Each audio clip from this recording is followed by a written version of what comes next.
बोला बोला छठी मैया की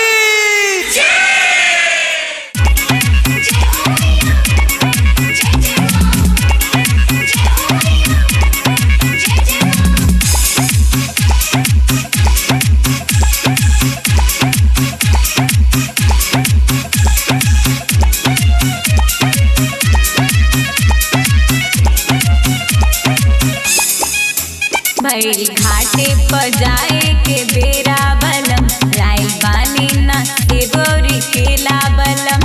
भइल घाटे पर जाए के बेरा बलम लाइल बानी ना देवरी केला बलम।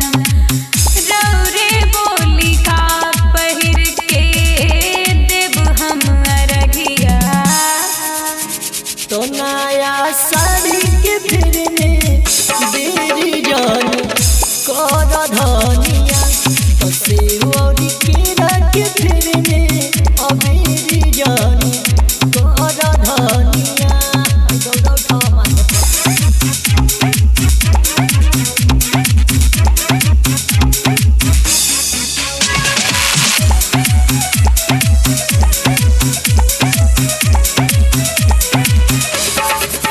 बलम आज के दिन तना करती कंजूसी मन कर ताकि रौरा से जाइए पियलसी। अरे हाली हाली के फेरा में गईनी हम भूलाई हो काका किननी काका छूटल कुछु ना बुझाइल हो। छठी मैया जाने रौरा लुराई कहिया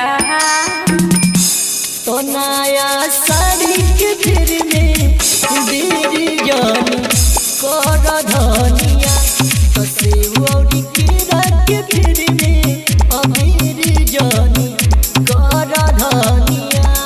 चलो सबे जाता